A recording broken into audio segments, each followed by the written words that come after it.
कृपया ध्यान दें, हमारी फ्लाइट अब मुंबई पहुंच चुकी है। अपनी सीट बेल्ट बांधे रखें और जब तक सीट बेल्ट साइन ऑफ ना हो जाए, अपनी सीट पर बैठे रहें। धन्यवाद।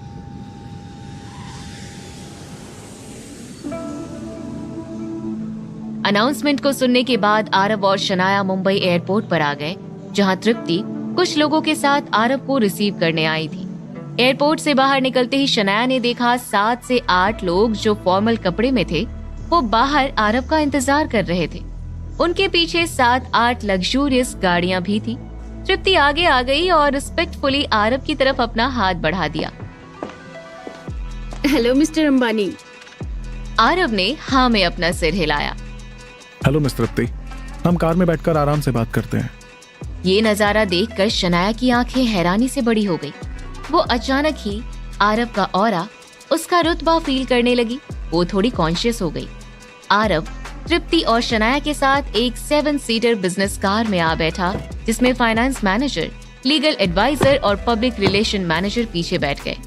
आरव और तृप्ति बीच में बैठे और शनाया फ्रंट पैसेंजर सीट पर बैठ गई। मिस्टर अंबानी, अब तक जिन भी स्टेट्स में हमारा होटल शुरू हुआ है, उन सबकी डिटेल इस फोल्डर में है। साथ ही सारे होटल के इंटीरियर फोटोज इसमें हैं। हमने स्पेशली हेडक्वार्टर से होटल के कुछ मैनेजर को यहाँ बुलाया है, ताकि वो लोकल स्टाफ को ट्रेन कर सकें। ये कहते हुए तृप्ति ने अपना टैबलेट आरव की तरफ बढ़ा दिया। आरव टैबलेट की स्क्रीन पर देखने लगा। हम होटल और टूरिज्म इंडस्ट्री में हैं, इसलिए हमारा सर्विस ही हमारी कोर रिस्पॉन्सिबिलिटी है। हमें इस इलाके में कुछ टूर गाइड रिक्रूट करने होंगे और उनकी हेल्प से कुछ लोगों को टूर गाइड के लिए रेडी भी करना होगा। तृप्ति ने हाँ में सिर हिलाया। हमने होटल के साथ रंग महल का भी ब्रांच अलग अलग जगह पर खोल दिया है। आपके इंस्ट्रक्शंस के मुताबिक हम उन सारे होटल को चैम्बर ऑफ कॉमर्स को हैंडओवर कर देंगे।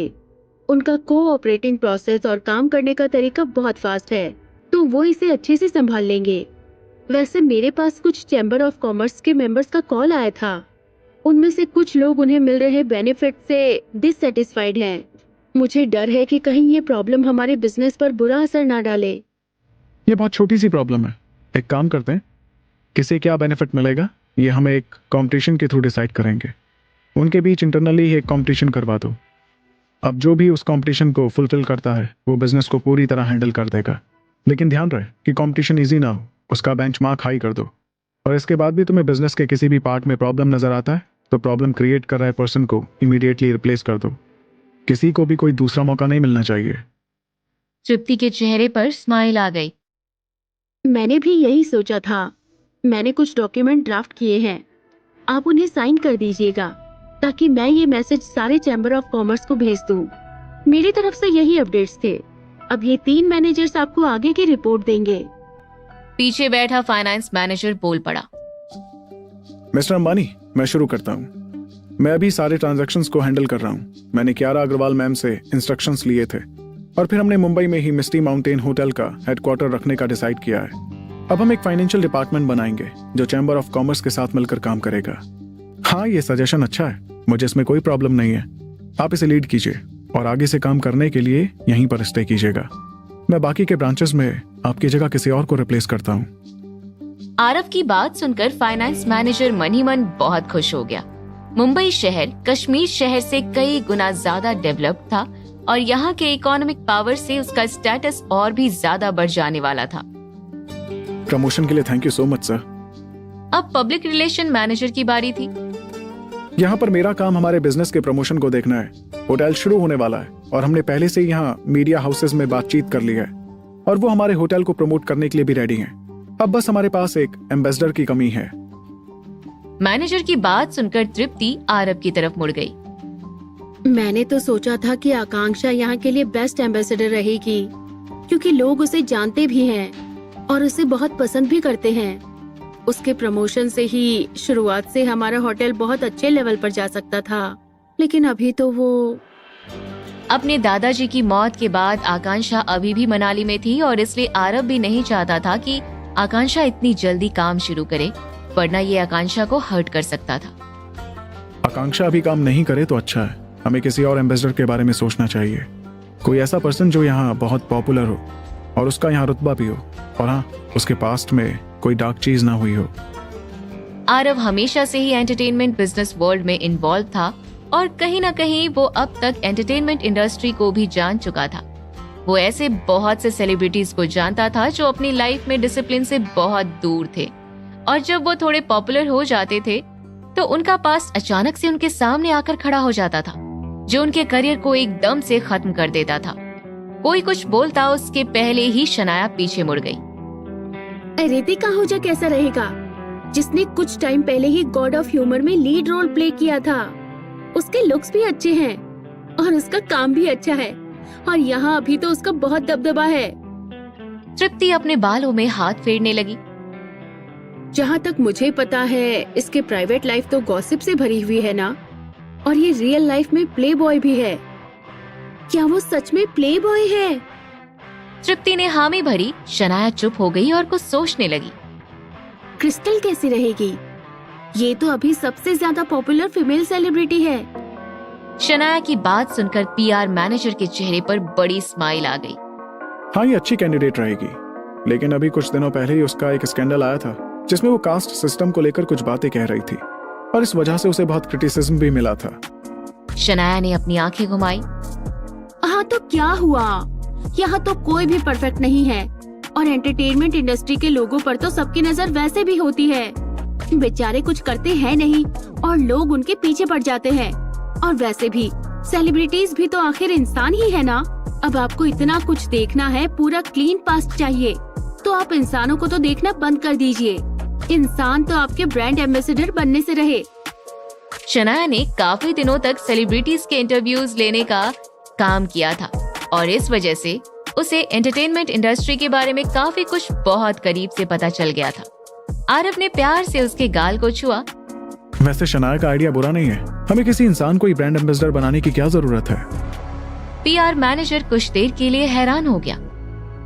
रियल इंसान को चूज नहीं करेंगे मतलब हम किसी वर्चुअल कैरेक्टर को एम्बेसडर बनाने वाले हैं? हाँ, हम एक ऐसा वर्चुअल कैरेक्टर सेलेक्ट करेंगे जिसका इन्फ्लुएंस किसी रियल इंसान से ज्यादा हो, जो हमारे रेपुटेशन को अननेसेसरी हार्म करने से बचाएगा। हम किसी एनिमेशन का कैरेक्टर ले सकते हैं या किसी बुक से कोई कैरेक्टर ले सकते हैं, और फिर एडवर्टाइजिंग कंपनी से कोलैबोरेट कर सकते हैं कि वो हमारा प्रमोशनल वीडियो बनाए। इस तरह से हमारा काफी पैसा भी बच जाएगा। हाँ, आजकल ये भी कोई बिल्कुल नया केस तो है नहीं। लोग ऐसा कर रहे हैं और इसका रिजल्ट भी काफी पॉजिटिव आता है। लेकिन अब सबसे इम्पोर्टेंट ये है कि हम किस कैरेक्टर को चूज करते हैं। आफ्टर ऑल ये कई सालों के लिए हमारा ब्रांड एम्बेसडर बनेगा। मैंने आपको एक जनरल डायरेक्शन दिया है। हमारा मेन फोकस हमारे बिजनेस को प्रमोट करना है, तो मैं सजेस्ट करूंगा कि हम टूरिज्म या एडवेंचर कामों वालों से कांटेक्ट करें। इसी से मिलता जुलता कोई वर्चुअल कैरेक्टर भी परफेक्ट फिट होगा।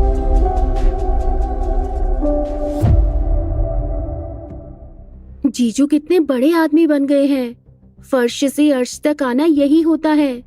शनाया लगातार आरव को तृप्ति के साथ बैठकर बिजनेस के मामलों में बात करते हुए देख रही थी। आज पहली बार उसकी नजरों में आरव का इमेज बहुत बड़ा बन गया था। वर्चुअल एम्बेसडर बनाने का एक दूसरा एडवांटेज और भी है। आकांक्षा तुरंग महल हॉलिडे, जो कश्मीर, मनाली, जम्मू में बना है, उसकी ब्रांड एम्बेसडर पहले से है, और अगर हमने जल्दबाजी में उसे किसी और के साथ रिप्लेस कर दिया तो ये तो बुरा होगा ना, और फिर वो अभी काम करने की हालत में नहीं है। तो हम उसकी जगह एक अवतार क्रिएट कर सकते हैं और वो एम्बेसडर के तौर पर काम करती रहेगी। फिर जब वो वापस आएगी तो अपना काम संभाल लेगी। आरव की बात सुनने के बाद पीआर मैनेजर के चेहरे पर बड़ी स्माइल आ गई। मिस्टर अंबानी, आप सच में एक बहुत अच्छे लीडर हैं। आप बहुत दूर का सोचते हैं। आपके कहे अनुसार मैं जल्द से जल्द हमारी कंपनी के लिए कुछ सुटेबल वर्चुअल कैरेक्टर्स की लिस्ट बनाता हूँ, और फिर हम बात करते हैं। आरव ने हामी में सिर हिलाया। क्या यहाँ कोई लीगल इश्यूज भी हैं? लीगल मैनेजर सीधे बैठ गया। कोई सीरियस मैटर नहीं है सर, और फिर यहाँ का कानून भी कश्मीर के उस पिछड़े इलाके से कहीं ज्यादा बेहतर है। अभी मेरे पास ऐसे छोटे छोटे बहुत सारे केसेस हैं जिन पर काम करना अभी बाकी है।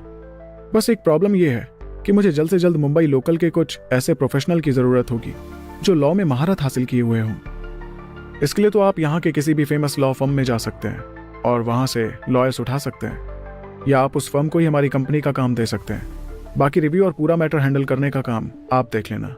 लीगल मैनेजर ने हाँ में सिर हिलाया। ठीक है, मुझे कोई प्रॉब्लम नहीं है। मैं आज ही कुछ लीगल फर्म्स में कांटेक्ट करता हूँ और आगे कॉपरेट करने के लिए बात भी करता हूँ। तीनों मैनेजर से बात हो गई है, ये देखकर तृप्ति ने सब कुछ कंक्लूड करते हुए कहा। मुंबई में हमारा सारा काम अपने फाइनल स्टेज में पहुंच चुका है और काम भी बहुत स्मूथली चल रहा है। आरव के एक्सप्रेशंस सीरियस हो गए। अभी हमें और भी ज्यादा अलर्ट रहने की जरूरत है, क्योंकि एक्चुअल इश्यूज तो कंपनी खुलने के बाद ही शुरू होगा। और यहाँ जो भी लोग हैं, मैं इन्हें ज्यादा जानता नहीं हूँ। कश्मीर और जम्मू में जो भी हमारे लोग थे, उन पर मुझे पूरा भरोसा था। हमें यहाँ भी वैसी ही सिचुएशन क्रिएट करनी है। मिस्टर अंबानी, क्या आपके अलावा कोई ऐसा है जो चैम्बर ऑफ कॉमर्स को अच्छी तरह से हैंडल कर सकता है? क्योंकि उन्हें तो पर्सनली अब तक आप ही हैंडल कर रहे थे। हाँ, इसे मैं खुद ही हैंडल करूंगा। अब जब मैं यहाँ आया हूँ तो मेरे भी कुछ प्लान्स हैं और मैं कुछ लोगों से मिलूंगा और कुछ ऐसे प्लान्स एग्जीक्यूट करूंगा जो हमें लॉन्ग टर्म के लिए प्रॉफिटेबल बनाएगा।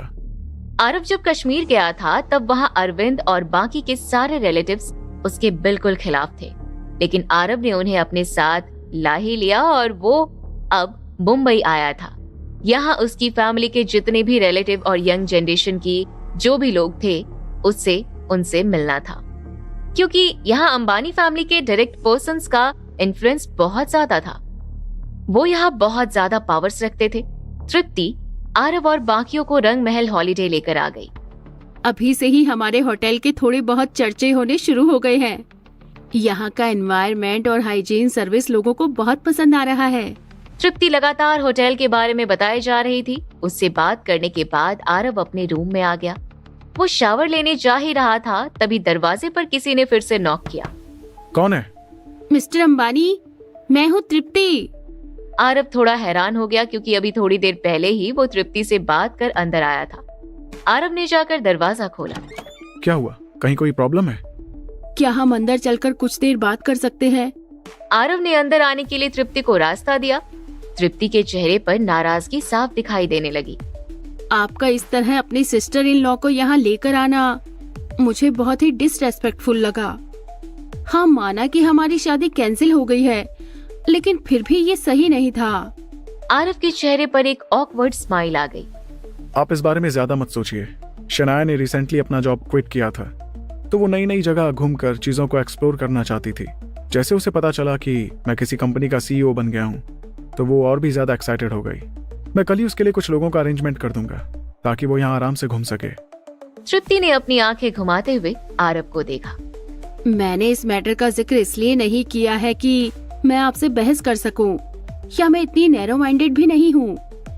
खैर, अभी रिसेंटली मेरी फैमिली का एक मैसेज आया था, वो आपसे मिलना चाहते हैं। आरव बिल्कुल हैरान हो गया। उसके चेहरे पर इम्पेशेंट एक्सप्रेशंस आ गए। क्या हुआ? इसमें गलत क्या है? आप इतना सोच क्यों रहे हैं? तृप्ति ने बिना कुछ भी छुपाए डायरेक्टली सवाल किया।